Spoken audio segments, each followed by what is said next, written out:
Estamos celebrando el primer domingo de Cuaresma.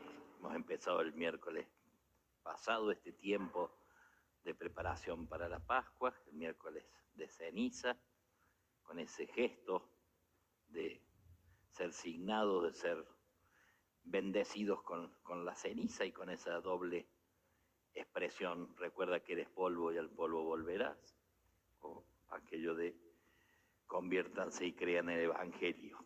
Interesante, el Papa Francisco eligió como lema para esta Cuaresma: ascesis cuaresmal, un camino sinodal.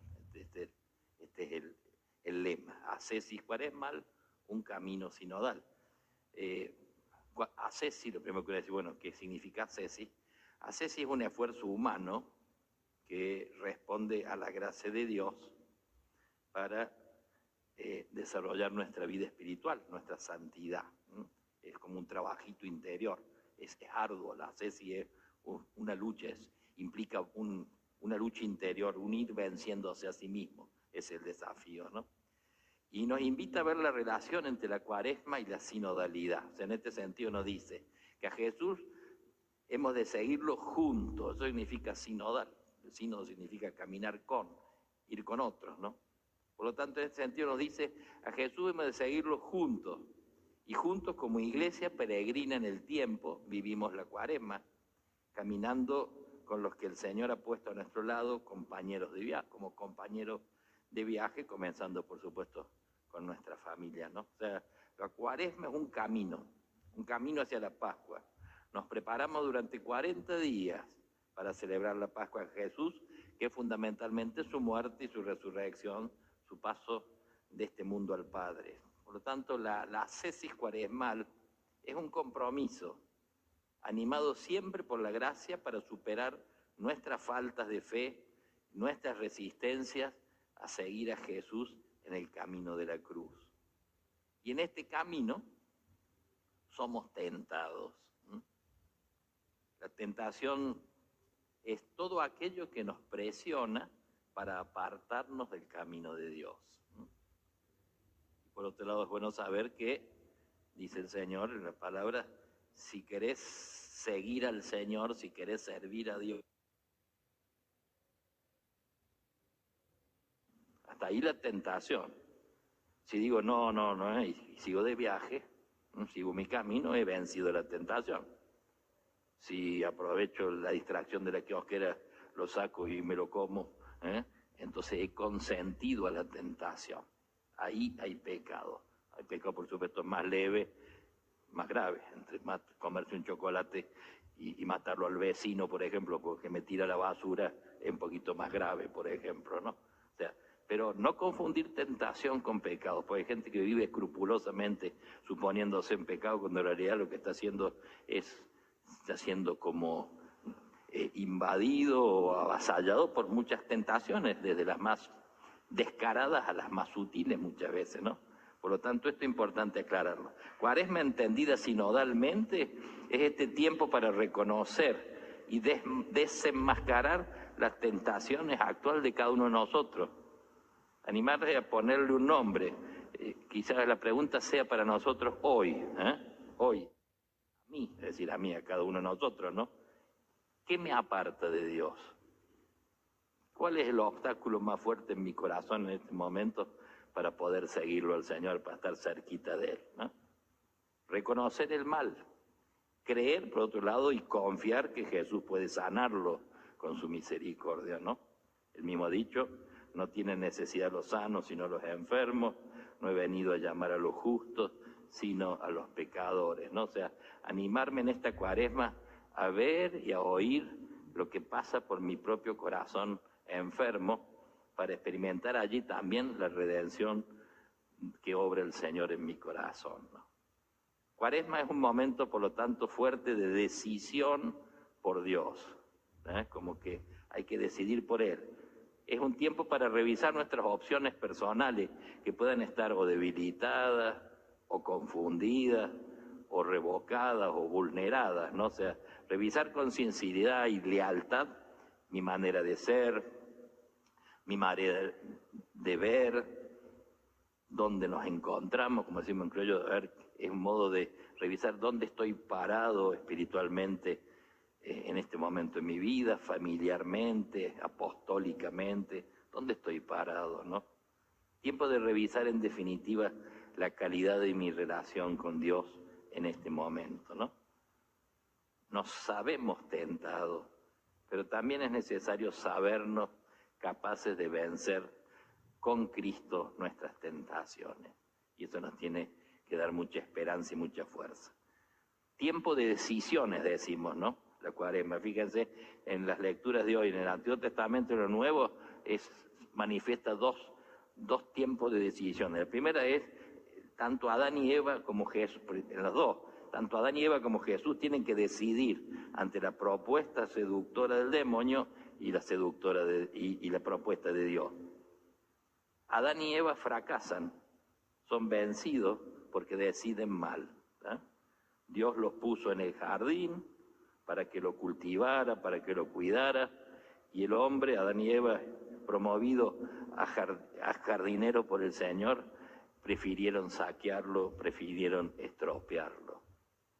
Dios dirige su palabra al hombre a través de Adán y Eva, pero ellos escuchan, en vez de la palabra de Dios, la voz seductora de la serpiente. Dios establece un límite. Pueden comer de todos los árboles que hay en el jardín, menos de uno. Es decir, Dios establece un límite y el hombre, en la figura de Adán y Eva, no soporta el límite. Quiere ser como Dios.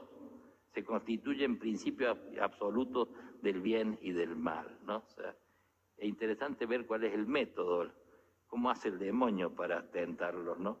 Con una preguntita insidiosa. ¿Qué hay de malo? ¿Qué hay de malo que coman de este árbol? ¿Qué hay de malo que quieran ser como Dios? ¿Qué hay de malo? Muchas veces en nuestro corazón también esa preguntita, digamos, no nos ayuda a seguirlo al Señor.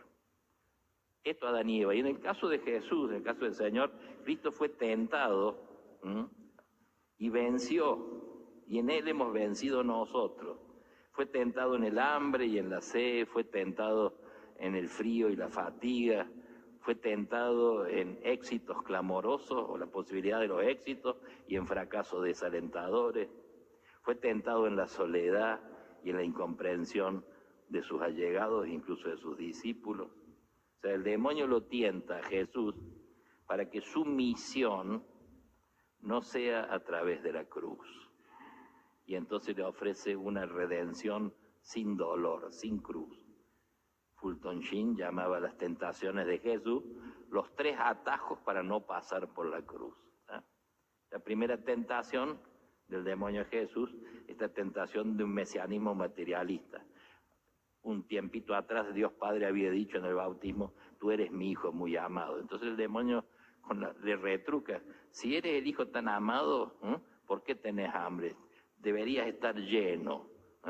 Convertí estas piedras en panes. Y entonces todo lo que significa el estar lleno, como decimos en criollo, ¿no? Que es como símbolo también ese pan del dinero, del confort, del placer, de la facilidad, de lo que solemos llamar el paraíso en la tierra, ¿no? O sea, si convertís, por otro lado, le dice el demonio, le sugiere, si convertís las piedras en pan, correrá detrás de vos la humanidad como un rebaño agradecido y dócil, ¿no? La invitación, como decimos a veces, del pan y el circo, digamos, ¿no? Y el Señor le responde, su pan es la palabra, es la única capaz de saciar definitivamente el corazón del hombre. La segunda tentación es el milagrismo fosforescente, chabacano. O sea, el diablo sabe que nos gusta lo maravilloso, que a veces preferimos una mentira brillante a 100 verdades grises, se dice, ¿no?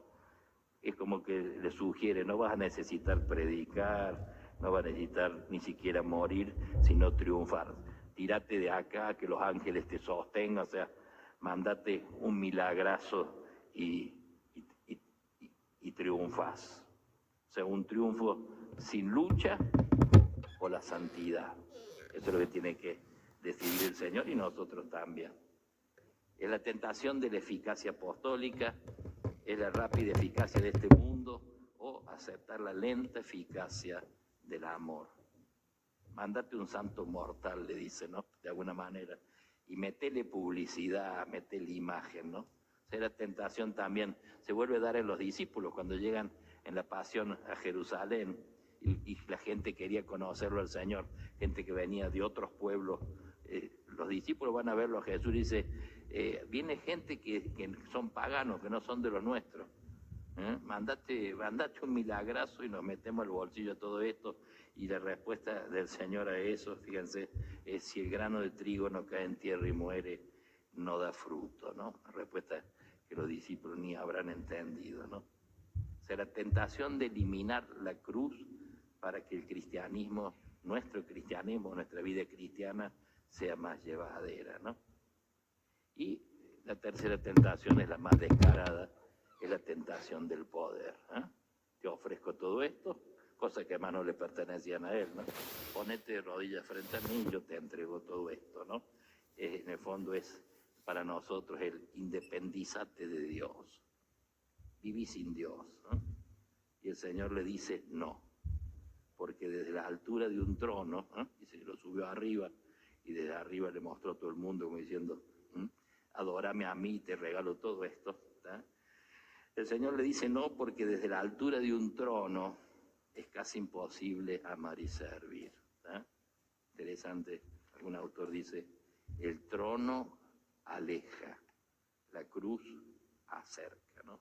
Uno piensa también en todo el mundo el poder, desde lo más descarado que estamos viviendo a nivel mundial, esta miserabilidad, a veces también entre nosotros, a veces también, cada uno, a veces ese uso del poder lo usamos mal en la iglesia. Papa en eso insiste, digamos, obsesivamente, entre comillas, santamente y obsesivamente, en que no estamos para mandonear, sino para servir, que no somos patrones de estancia, sino servidores, somos peones, el patrón es el Señor y es nuestro pueblo a quien tenemos que servir. O sea, en este tiempo de Cuaresma es tiempo de penitencia y de gracia.